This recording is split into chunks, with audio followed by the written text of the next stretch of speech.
नमो अरिहन्ताणं नमो सिद्धाणं नमो आयरीयाणं नमो वज्रायाणं नमो लोये सौवसाहुणं। 1008 श्री मूलनायक आदिनाथ भगवान की जय। द्वासां जिनवाणी माता की जय। आचार्य श्रेष्ठ आचार्य गुरुवर श्री 108 विद्यासागर जी महाराज की जय। जगत पूज्य निर्यापक श्रमण मुनि पुंगव श्री 108 सुधा सागर जी महाराज की जय। समस्त मुनि संघ की जय।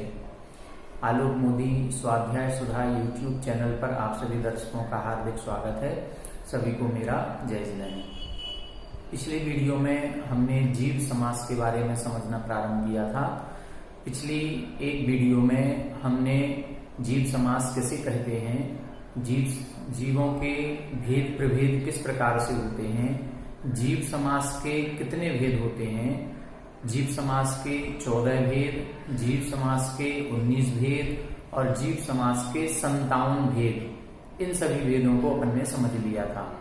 जब 19 जीव समास से 57 भेद किए थे तब अपन ने पर्याप्तक, निर्वृत्त पर्याप्तक और लब्ध पर्याप्तक, ये इन जीवों की भी परिभाषाओं को समझा था। आज की हम वीडियो में 98 जीव समास कैसे होते हैं इस बात को अपन समझेंगे। 98 जीव समास को किस प्रकार से भेद प्रभेद करके बनाया जाता है, इस बात को आज की वीडियो में हम समझने का प्रयास करेंगे। अभी तक हमने क्या समझा, इसको हम एक बार देखें। अभी तक हमने समझा कि जीव समास जीवों का संग्रह करने का नाम है। जीव समास में सामान्यतः जीवों के भेद प्रभेद किए जाते हैं। जीवों की जितनी जातियां होती हैं उन सभी का संग्रह जिन धर्म विशेषों में किया जाता है उन धर्म विशेषों को जीव समास कहते हैं। इसमें मुख्यतः जीव के पहले 2 भेद करते हैं, त्रस और स्थावर। फिर स्थावर जीवों में सूक्ष्म वादर का भेद किया जाता है, प्रत्येक और साधारण वनस्पति का भेद किया जाता है और फिर सभी प्रकार के जीवों में पर्याप्त अपर्याप्त अथवा पर्याप्त निर्वृत्त पर्याप्त लब्ध पर्याप्त के भेद किए जाते हैं। जब इस प्रकार से हम भेद करते हैं तो हमारे जीव समासों की संख्या बन जाती है। अभी तक हमने 14 जीव समास समझे थे। वो 14 जीव समास कैसे समझे थे, पहले सामान्य से उनका रिवीजन करें। हम 2 प्रकार से भेद करेंगे, एक करेंगे स्थावर और एक करेंगे त्रस। ठीक है। जब हम 14 जीव समास समझेंगे तो 14 जीव समासों में स्थावर जीव कहें या एकेंद्रीय जीव कहें, इनके 2 भेद करते हैं, सूक्ष्म और वादर। ठीक है। त्रस के मुख्य रूप से 5 भेद किए जाते हैं। सबसे पहले अपन करते हैं विकलेंद्रीय और सकलेंद्रीय, ये 2 भेद किए जाते हैं। ठीक है। अब विकलेंद्रीय जीव के 3 भेद हो जाते हैं, 2 इंद्रिय, 3 इंद्रिय और 4 इंद्रिय, ये 3 भेद हो गए। और सकलेंद्रीय जीव के फिर 2 भेद हो जाते हैं, सेनी और असेनी। ऐसे त्रस जीव के मैक्सिमम 5 भेद बनेंगे। तो त्रस जीव के 5 भेद, 2 इंद्रिय, 3 इंद्रिय, 4 इंद्रिय, पंचेंद्रिय जीव में सेनी और असेनी, एक इंद्रिय जीव में 2 भेद, सूक्ष्म और वादर, ऐसे 7 भेद हो गए। अपन पढ़ते हैं समणा अमणा नेया पंचेंद्रिय, समनस्क और अमनस्क पंचेंद्रिय जीव के 2 भेद हो गए। निर्मणा परिसभ्य, 2 इंद्रिय, 3 इंद्रिय, 4 इंद्रिय तो निर्मनस्कीय होते हैं। वादर सुहुमेंद्रिय, एक इंद्रिय जीव के सूक्ष्म और वादर। अब इन 7 के हम पर्याप्त और अपर्याप्त, पर्याप्तक और अपर्याप्तक, ये 2 भेद हम जब कर देते हैं तो 7 पर्याप्तक और 7 अपर्याप्तक, इस प्रकार से 14 भेद हमारे जीव समास के बन जाते हैं। अब अपन देखते हैं 19 कैसे भेद बनेंगे। 19 भेद बनाने के लिए कुछ विशेष नहीं करना है। 19 भेद बनाने के लिए ये जो सूक्ष्म वादर के हमने भेद किए हैं, इन सूक्ष्म वादर के भेदों को हम और विस्तार कर देंगे। सूक्ष्म वादर के भेद करेंगे तो पृथ्वी का एक, सूक्ष्म, पृथ्वी का एक वादर। फिर जल का एक सूक्ष्म, जल का एक वादर। अग्नि का एक सूक्ष्म, अग्नि का एक वादर। फिर वायु का एक सूक्ष्म और वायु का एक वादर। वनस्पति कायक के दो भेद किए जाते हैं, साधारण और प्रत्येक। तो साधारण वनस्पति में नित्य निगोद, सूक्ष्म और नित्य निगोद वादर। फिर इतर निगोद, सूक्ष्म और इतर निगोद वादर। ये कितने भेद हो गए? 12 भेद हो गए। अब 12 भेदों के बाद फिर प्रत्येक वनस्पति के दो भेद कर देते हैं, एक सप्रतिष्ठित और एक अप्रतिष्ठित। ये दोनों ही बादर ही होती हैं। तो ऐसे अपने ये एक इंद्रिय जीव के कुल टोटल कितने भेद बन गए?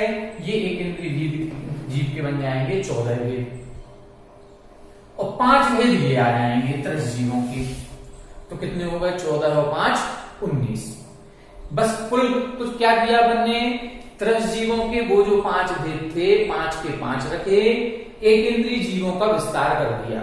जब एक इंद्रिय जीवों का विस्तार कर दिया तो 14 भेद एक इंद्रियों के बनेंगे।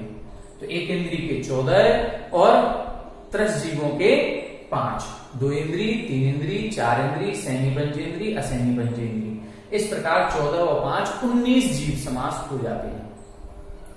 अब 19 जीव समासों से हमने 57 जीव समास पढ़े थे। ये 57 जीव समास कैसे बन गए?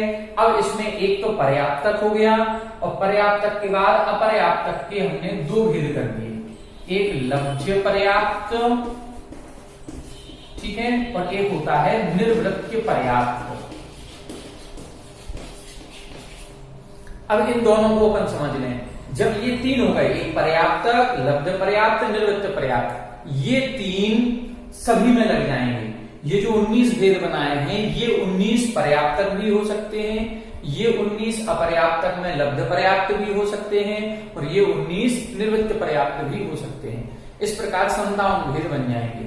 जैसे हमने बताया, मान लो पृथ्वी का एक सूक्ष्म, तो पृथ्वी का एक सूक्ष्म पर्याप्त, पृथ्वी का एक सूक्ष्म लब्ध पर्याप्त, पृथ्वी का एक सूक्ष्म निर्वृत्त पर्याप्त, पृथ्वी का एक वादर पर्याप्त, पृथ्वी का एक वादर लब्ध पर्याप्त, पृथ्वी का एक वादर निर्वृत्त पर्याप्त। तो ऐसे पृथ्वी का एक के कितने भेद हो गए? 6। जब 6 भेद पृथ्वी का एक के, तो 6 भेद जल का एक के, 6 भेद अग्नि के, 6 भेद वायु के, 6 भेद नित्य निगोद के, 6 भेद इतर निगोद के। इस प्रकार से ऐसे जब भेद बन जाएंगे तो ये कुल टोटल मिलाकर के 19 30 57 भेद बनेंगे। अब 57 भेद के बाद अब अपन देखेंगे 98 जीव समास कैसे होते हैं। अब 98 जीव समास में एक इंद्रियों के जितने भेद होने थे ये बन चुके, इससे ज्यादा विस्तार एक इंद्रियों का नहीं होता। अब हम विस्तार जो करेंगे वो करेंगे पंचेंद्रियों का। एक इंद्रियों का जितना विस्तार होना था ये भी हो गया, 2 इंद्रिय का भी हो गया, 3 इंद्रिय का भी हो गया, 4 इंद्रिय का भी हो गया। अब केवल जो विस्तार किया जाएगा वो पंचेंद्रिय जीवों का किया जाता है। इसको एक बार समझ लेते हैं। देखें, 98 जीव समास को समझने के लिए जो अभी अपन लोगों ने 19 जीव समास समझे थे, 19 जीव समासों में एक इंद्रिय के जितने भेद हो सकते थे वो हो गए, 2 इंद्रिय, 3 इंद्रिय, 4 इंद्रिय के जितने भेद हो सकते थे वो भी हो गए। तो जब हम 98 जीव समास समझेंगे तो वो जो एक इंद्रिय, 2 इंद्रिय, 3 इंद्रिय, 4 इंद्रिय संबंधी हैं वो सारे के सारे गर्भित उसमें हो जाएंगे। तो एक इंद्रिय जीव के कितने देखे थे? एक इंद्रिय जीव के पृथ्वी का एक सूक्ष्म वादर, जल का एक सूक्ष्म वादर, अग्नि का एक सूक्ष्म वादर, वायु का एक सूक्ष्म वादर। वनस्पति का एक के 2 भेद करते हैं, साधारण और प्रत्येक। तो साधारण वनस्पति के 2 भेद, नित्य निगोद सूक्ष्म वादर, इतर निगोद सूक्ष्म वादर। प्रत्येक वनस्पति के 2 भेद, सप्रतिष्ठित अप्रतिष्ठित। ये सप्रतिष्ठित और अप्रतिष्ठित सूक्ष्म नहीं होती, ये वादर ही होती हैं, इसलिए इनका एक एक भेद अपन ने लिख लिया, ये वादर ही होती हैं। इस प्रकार से एक इंद्रियों के ये 14 भेद हो गए। फिर 2 इंद्रिय एक, 3 इंद्रिय एक और 4 इंद्रिय एक। इस तरह से ये कितने भेद हो गए? 17 भेद। इन 17 भेदों के पर्याप्तक, 17 का लब्ध पर्याप्तक, 17 के निर्वृत्त पर्याप्तक। इस प्रकार से 51 भेद इस प्रकार से बन जाएंगे। एक इंद्रियों के 42 बनते हैं, 2 इंद्रियों के 3, 3 इंद्रियों के 3 और 4 इंद्रियों के 3। मतलब विकल्प तरह के 9 भेद बनेंगे। एक इंद्रियों के 42 और 9 51 भेद हो जाते हैं। अब हम पंचेंद्रियों का विस्तार देखेंगे। आप लोगों के मन में एक प्रश्न आ रहा होगा, ये पर्याप्त, निर्वृत्त पर्याप्त और लब्ध पर्याप्त क्या है? इसको हमने पिछली वीडियो में समझाया था, एक बार पुनः इसको समझ लें। इसका मतलब यह है कि जब कोई जीव यहां से मरण करता है तो उसकी विग्रह गति बनती है, ठीक है। और जब यहां से जब यह जीव मरण करेगा तो नाम कर्म का एक भेद है पर्याप्त नाम कर्म और एक भेद है अपर्याप्त नाम कर्म। ये दोनों विरोधी प्रकृतियां हैं। इन दो प्रकृतियों में से कोई ना कोई एक प्रकृति का उदय होगा ही होगा प्रत्येक जीव के।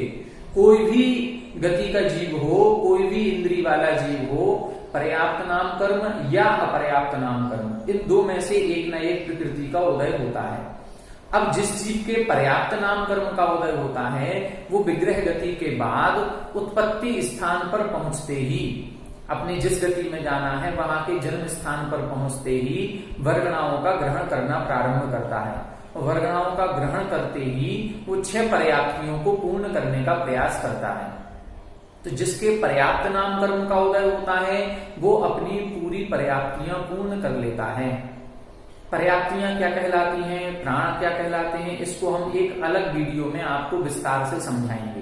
अभी संक्षेप में अपन ये समझें कि जब व्यक्ति जीव जन्म स्थान पर पहुंचता है तो वो वातावरण के अनुसार अपनी वर्गणाओं को ग्रहण करता है। औदारिक वर्गणाएं, आहारक वर्गणाएं या व्यक्तिगत वर्गणाएं, इन 3 शरीर के योग्य वर्गणाओं का ग्रहण करना ही आहारक या पर्याप्तक कहलाता है। तो वो जो आहार वर्गणाएं उसने ली हैं, अब उन आहार वर्गणाओं में फिर शक्ति प्राप्त करेगा, शरीर बनाने की शक्ति प्राप्त करेगा, श्वासोच्छ्वास की शक्ति प्राप्त करेगा, भाषा वर्गणा को वचन रूप परिवर्तित करने की शक्ति प्राप्त करेगा, मन से सोचने विचारने की शक्ति प्राप्त करेगा। ये जो शक्ति की प्राप्ति है इसी को पर्याप्ति कहते हैं। जिसके शरीर पर्याप्ति पूर्ण हो जाती है वह पर्याप्तक कहलाता है, और जिसके शरीर पर्याप्ति पूर्ण नहीं हुई वह जीव अपर्याप्तक कहलाता है। फिर से देख लें, जन्म स्थान पर पहुंचते ही जीव उन पर्याप्तियों को पूर्ण करने का प्रयत्न करता है, ठीक है। तो जिस जीव के शरीर पर्याप्ति पूर्ण हो जाती है वो पर्याप्तक, जिसके अभी पूर्ण नहीं हुई, अभी पर्याप्ति पूर्ण करने में लगा हुआ है, उसको बोलते हैं अपर्याप्तक। अब ये जो अपर्याप्तक जीव है ये 2 प्रकार के होते हैं। अपर्याप्तक जीव कितने प्रकार के? 2 प्रकार के होते हैं। एक जीव ऐसे हैं जिनके पर्याप्त नाम कर्म का उदय है और एक जीव ऐसे हैं जिनके अपर्याप्त नाम कर्म का उदय है। जिसके पर्याप्त नाम कर्म का उदय है वो नियम से शरीर पर्याप्ति पूर्ण करेगा ही करेगा। क्यों? क्योंकि उसके पर्याप्त नाम कर्म का उदय है, और पर्याप्त नाम कर्म के उदय के कारण से यह जीव अपर्याप्त अवस्था में मरण नहीं करेगा, ये पर्याप्त होने के बाद ही मरण करेगा। लेकिन अभी उसकी पूरी नहीं हुई। सभी पर्याप्तियों के पूर्ण होने में अंतर्मुहूर्त समय लगता है, और एक पर्याप्ति के पूर्ण होने में भी अंतर्मुहूर्त समय लगता है। माना कि शरीर पर्याप्ति पूर्ण होने में 4 मिनट का समय लगना है, माना कि अंदाज बता रहे हैं, मान लो 4 मिनट का समय लगना है, और कोई जीव उत्पत्ति स्थान पर पहुंचा तो जो 4 मिनट के पहले का समय है 3 मिनट 59 सेकंड तक वो अपर्याप्तक है, और 4 मिनट होते ही वो पर्याप्तक हो जाएगा। तो 3 मिनट 59 सेकंड तक वो अपर्याप्त अवस्था में है, लेकिन उसके पर्याप्त नाम कर्म का उदय है। तो पर्याप्त नाम कर्म का उदय है लेकिन 3 मिनट 59 सेकंड तक वो अपर्याप्त है, 4 मिनट में वो पर्याप्त हो जाएगा। तो ऐसा जीव निर्वृत्त पर्याप्त कहलाता है। 3 मिनट 59 सेकंड तक इसको हम बोलेंगे निर्वृत्ति अपर्याप्त। अभी अपर्याप्त है लेकिन पर्याप्तियां पूर्ण करना प्रारंभ कर दिया है, कर रहा है, और निश्चित रूप से पर्याप्ति पूर्ण करेगा ही करेगा। तो ये तो हो गया निर्वृत्त पर्याप्त। दूसरा जीव जो है उसके अपर्याप्त नाम कर्म का उदय है, और अपर्याप्त नाम कर्म के उदय के कारण से एक भी पर्याप्ति को पूर्ण नहीं कर पाएगा। माना कि पहली पर्याप्ति आहार पर्याप्ति है, उसमें 2 मिनट लगते हैं, और दूसरी शरीर पर्याप्ति के पूर्ण होने में 4 मिनट लगते हैं। तो 4 मिनट में तो वो पर्याप्तक हो जाएगा, लेकिन जो अपर्याप्त नाम कर्म वाला जीव है ये एक भी पर्याप्ति पूर्ण नहीं कर पाता। मतलब इसका 2 मिनट के पहले पहले ही मरण हो जाएगा, नियम से हो जाएगा। ये 2 मिनट 4 मिनट हम बहुत बड़ा प्रमाण आपको बता रहे हैं अंदाजा लगाने के लिए कि आप समझ सकें कि पर्याप्तियों में कैसे क्या समय लगता है। तो जो लब्ध पर्याप्तक जीव होते हैं इनकी यदि वास्तविक आयु का प्रमाण निकाला जाता है तो 1/24 सेकंड निकलती है। 1 सेकंड के भी 24वें भाग प्रमाण इनकी आयु होती है। इतने में इनका मरण हो जाता है, एक भी पर्याप्ति पूर्ण नहीं कर पाते। इनको बोलते हैं लब्धि अपर्याप्त। लब्धि का मतलब प्राप्ति, ये प्राप्ति कर रहे थे लेकिन उसमें पूर्णता प्राप्त नहीं कर पाए, अपर्याप्त। तो जीव 2 प्रकार के हो गए, एक पर्याप्त नाम कर्म वाले, एक अपर्याप्त नाम कर्म वाले। पर्याप्त नाम कर्म वाले जब अपर्याप्त अवस्था में रहते हैं, पूर्ण नहीं किए, तब वो कहलाते हैं निवृत्त पर्याप्त, और पर्याप्तियां पूर्ण करते ही पर्याप्त हो जाते हैं। और जिनके अपर्याप्त नाम कर्म का उदय है, ऐसे जीव पर्याप्तियां कभी पूर्ण नहीं कर पाते, उनका पहली पर्याप्ति भी पूर्ण नहीं हो पाती, उसके पहले ही मरण हो जाता है। ऐसे जीवों को बोलते हैं लब्ध पर्याप्त। तो यहां पर जो अपन ये 3 भेद कर रहे हैं वो इस प्रकार के हो गए कि कुछ जीव ऐसे होंगे, ये जो 17 प्रकार के जीव हैं, ये 17 प्रकार के जीव लब्धि अपर्याप्त भी हो सकते हैं, मतलब अपर्याप्त नाम कर्म वाले जो एक भी पर्याप्ति पूर्ण नहीं करेंगे। 17 जीव पर्याप्त नाम कर्म वाले भी हो सकते हैं, और उस पर्याप्त नाम कर्म में 17 जीव 4 मिनट के पहले पहले की अवस्था में रहेंगे तो वो निवृत्त पर्याप्त कहलाएंगे। और 17 जीव जिनकी पर्याप्तियां पूर्ण हो गई ऐसे पर्याप्तक भी कहलाएंगे। तो इस प्रकार से ये पर्याप्त, निवृत्त पर्याप्त और लब्ध पर्याप्त 3 प्रकार के जीव होते हैं। ठीक है, ये तो हो गया अपना 51 भेद अपन ने समझ लिए। जो 98 पढ़ने हैं, 98 में से 51 भेद हो गए। अब बाकी के भेद देखना है तो अपन देखें, अब केवल पंचेंद्रिय बचे हैं। अब उन पंचेंद्रियों में जब हम देखेंगे तो पंचेंद्रिय जीव ध्यान से देखें 4 गतियों में पाए जाएंगे। पंचेंद्रिय जीव के अब जब भेद करेंगे तो गति की अपेक्षा करेंगे। ये तो सब त्रियंच गति के ही हैं, इसलिए इधर भेद नहीं किया। लेकिन जब पंचेंद्रिय जीवों में भेद करते हैं तो पंचेंद्रिय देव भी होंगे, पंचेंद्रिय नारगी भी होंगे, पंचेंद्रिय मनुष्य भी होंगे और पंचेंद्रिय त्रियंच भी होंगे। अब इनमें कुछ नियम अपन समझ लेते हैं। जैसे पंचेंद्रिय मनुष्यों में देखें तो पंचेंद्रिय मनुष्य जब होते हैं, ये मनुष्यों का जन्म 2 प्रकार का होता है, गर्भ जन्म वाले भी होते हैं और सम्मूर्छन जन्म वाले भी होते हैं। मनुष्य गर्भ भी वाले हैं और सम्मूर्छन वाले भी होते हैं। हम आपका जो आप सब लोग अपन देख रहे हैं या हम एक दूसरे को देखते हैं, ये सब कितने हैं? ये सब गर्भ जन्म वाले हैं। लेकिन सम्मूर्छन मनुष्य कहाँ होते हैं, कौन होते हैं, हमें दिखाई देते हैं क्या? नहीं, हम उनको देख नहीं सकते। सम्मूर्छन जन्म वाले जो मनुष्य होते हैं ये हम आपके शरीर में ही गुप्तांगों में, कांख के पास पसीना आदि आ जाने से हमारे मलमूत्र आदि में ये उत्पन्न होते रहते हैं।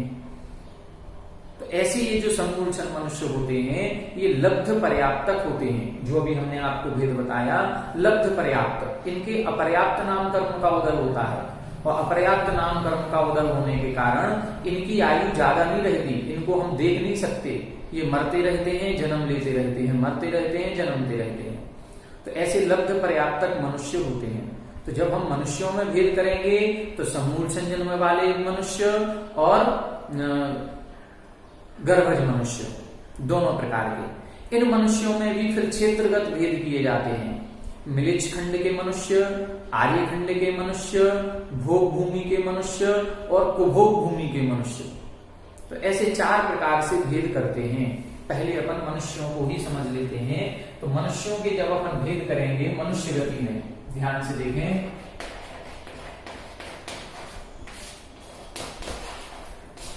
मनुष्य गति के जीवों के हम 4 भेद करेंगे। 4 भेद कौन कौन से करेंगे? देखें, सबसे पहले एक तो करेंगे अपन आर्य खंड, दूसरा करेंगे मिलिच खंड, तीसरा करेंगे हम भोग भूमि और चौथा करेंगे उपभोग भूमि। इस प्रकार प्रकार से ये क्षेत्र बन गए। अब क्षेत्रों की अपेक्षा देखा जाएगा कि मिलिच खंड में, भोग भूमि में और उपभोग भूमि में यहाँ पर जो मनुष्य होंगे ये गर्भ जन्म वाले ही होते हैं। यहाँ समूलक्षण जन्म नहीं होता। समूलक्षण जन्म वाले कहाँ होते हैं? आर्यखंड में दो प्रकार के हो जाएंगे, गर्भ जन्म वाले भी हो जाएंगे और समूलक्षण जन्म वाले भी हो जाएंगे। ठीक है, अब ध्यान से देखें, जो गर्भ जन्म वाले होते हैं उनमें लब्ध पर्याप्तक नहीं होते। जो गर्भ जन्म वाले हैं इनमें लब्ध पर्याप्तक भेद नहीं होता। ये नियम से पर्याप्त नाम कर्म वाले ही होते हैं। मनुष्यों की बात कर रहे हैं, जो भी गर्भ जन्म वाले मनुष्य हैं ये पर्याप्तक नाम कर्म वाले हैं।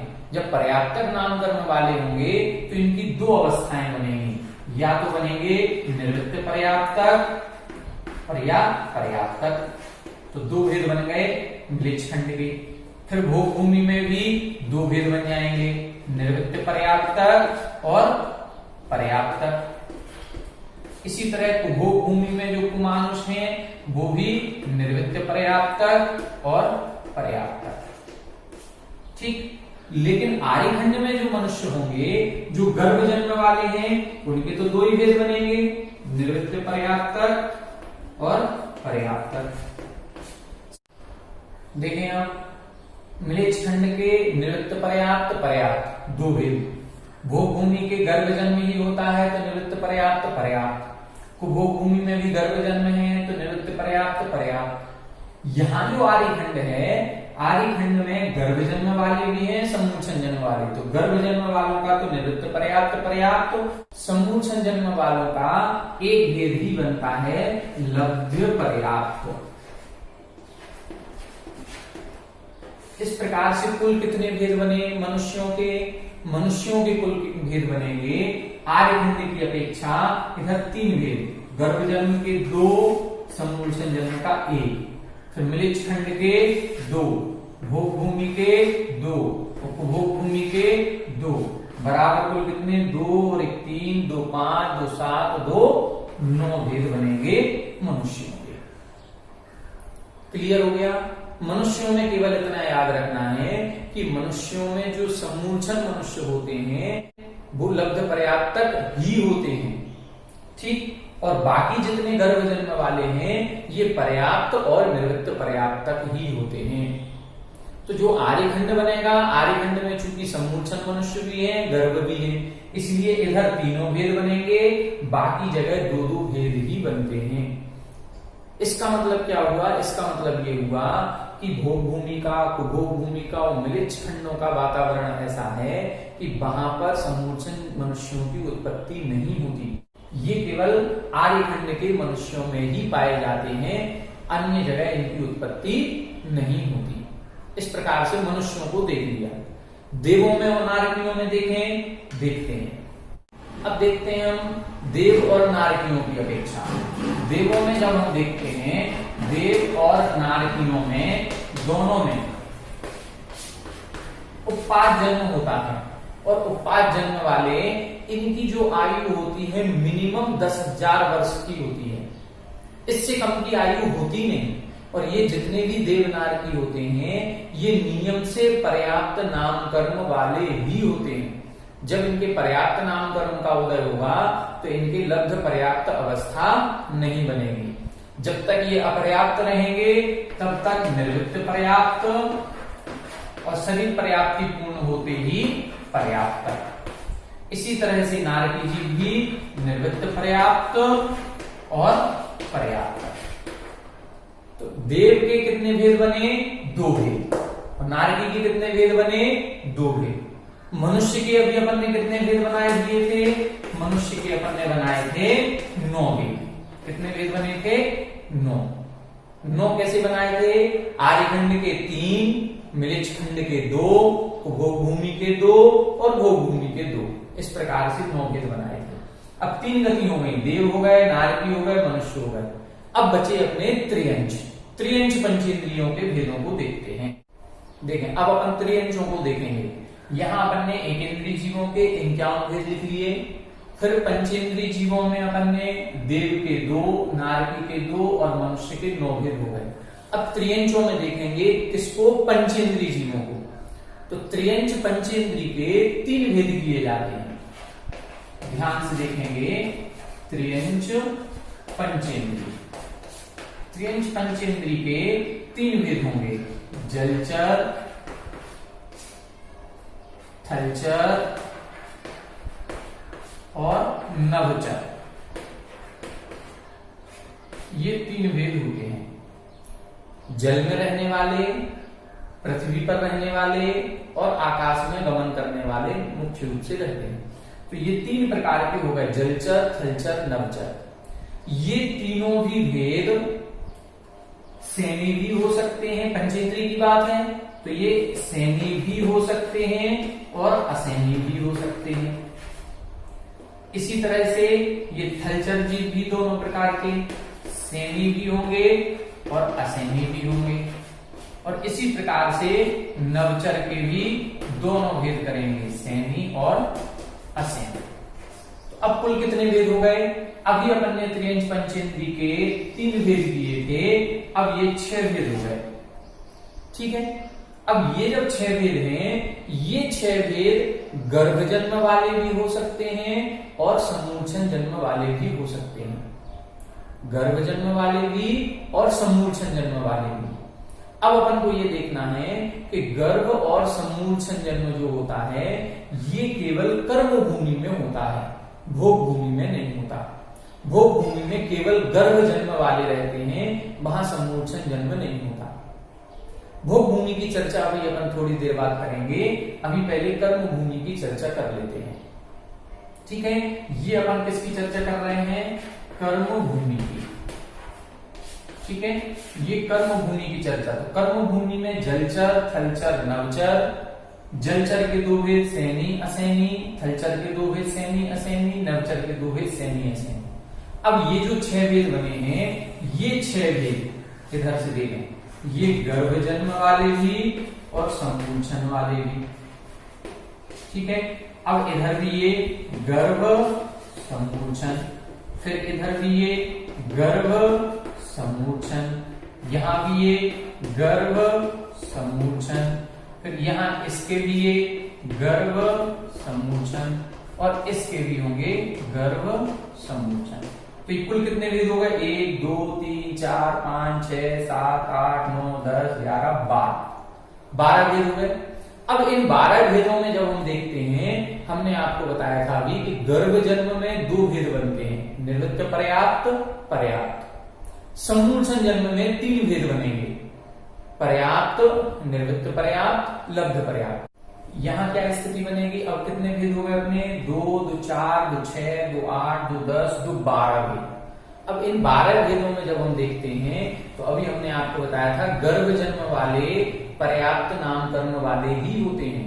तो यहां 2 भेद बनेंगे अपने, कौन कौन से? निर्वृत्त पर्याप्त और पर्याप्त।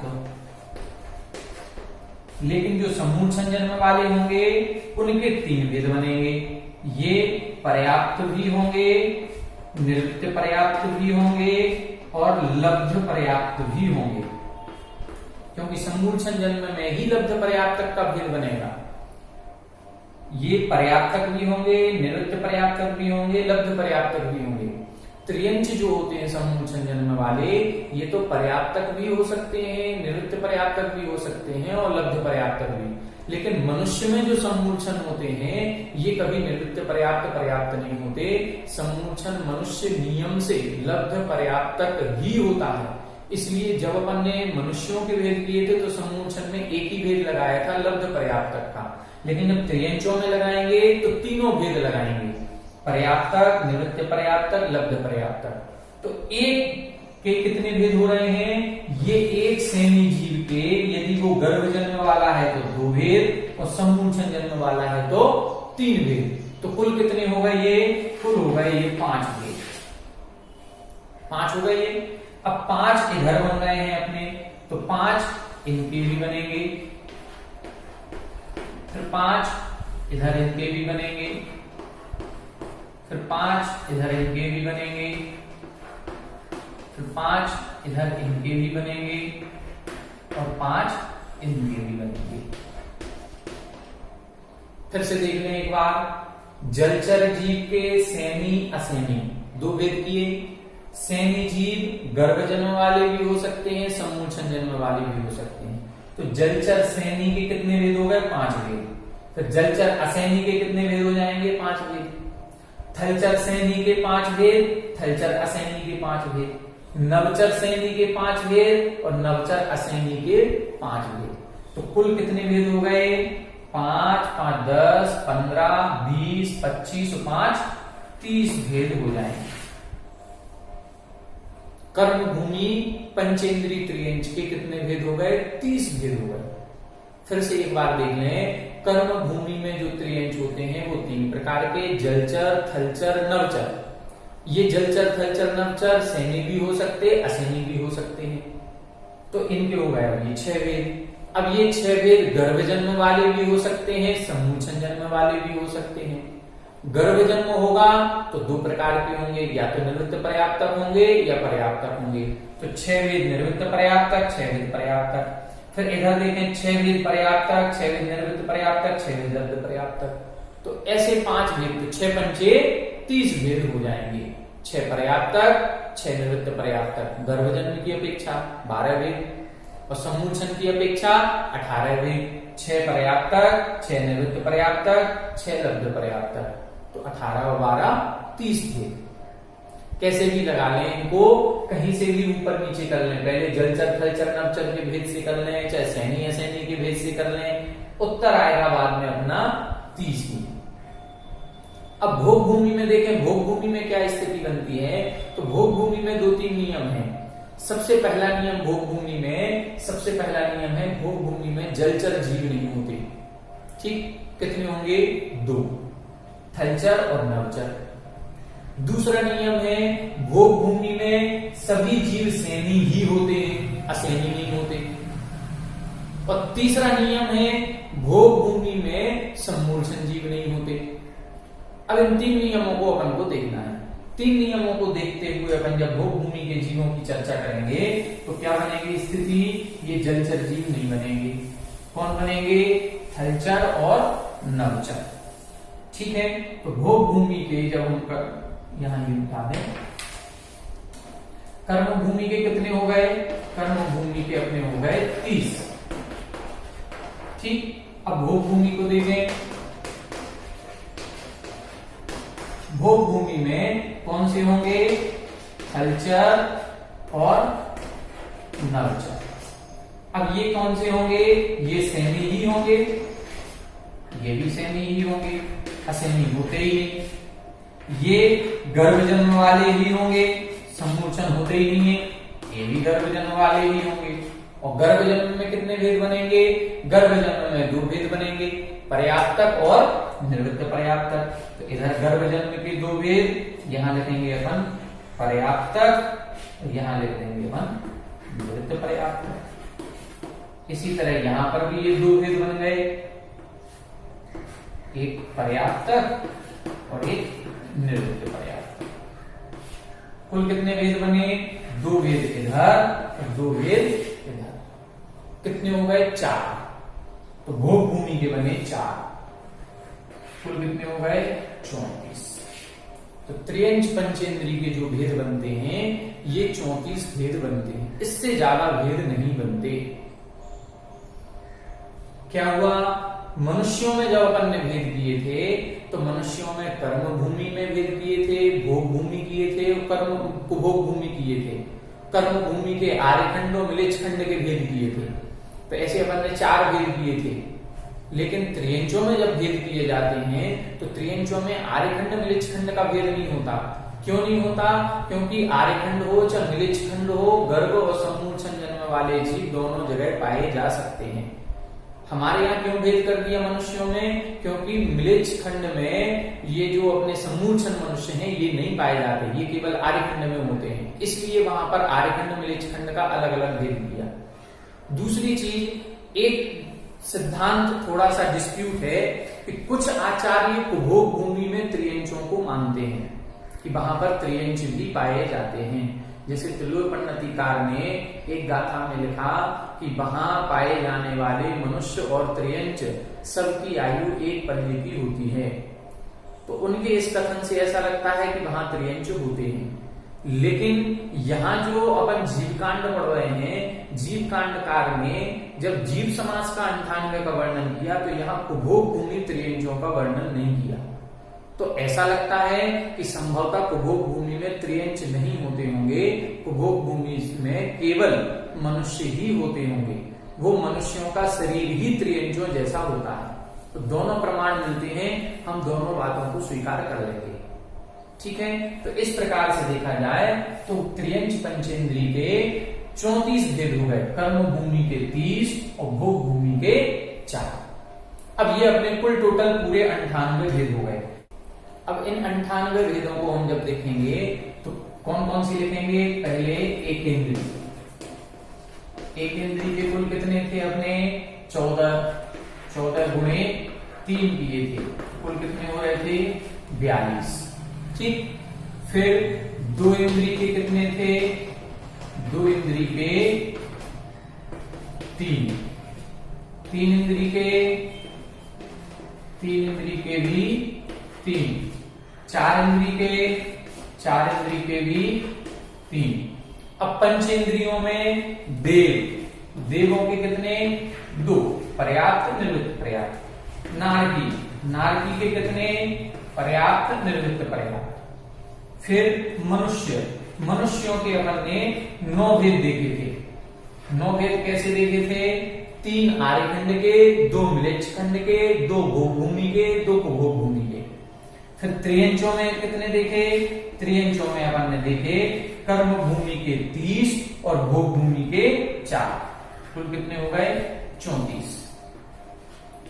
अब इनको सबको अपन टोटल करेंगे तो हमारे 98 भेद हो जाएंगे। 2, 3, 5, 3, 8, 3, 11, 2, 13, 2, 15 और 9, 24 और 4, 28, 8, 2, 3, 5 और 4, 9। ऐसे ये 98 जीव समास के भेद हो जाते हैं। ठीक है, आज की वीडियो में हमने 14 जीव समास, 19 जीव समास, 57 जीव समास और 98 जीव समास, इन सभी जीव समासों को समझा। अब इन 98 जीव समास को समझने से ऐसा प्रतीत होने लगा है कि जीवों के भेद प्रभेद हम जितने भी करते जाएंगे वो जीव समास कहलाते हैं, और जीव समास के मैक्सिमम भेद 98 किए गए, इससे ज्यादा नहीं हो सकते। ये स्थान की अपेक्षा, जब जीव समास को पढ़ते हैं तो जीव कांडकार ने 4 प्रकार से जीव समासों का वर्णन किया है।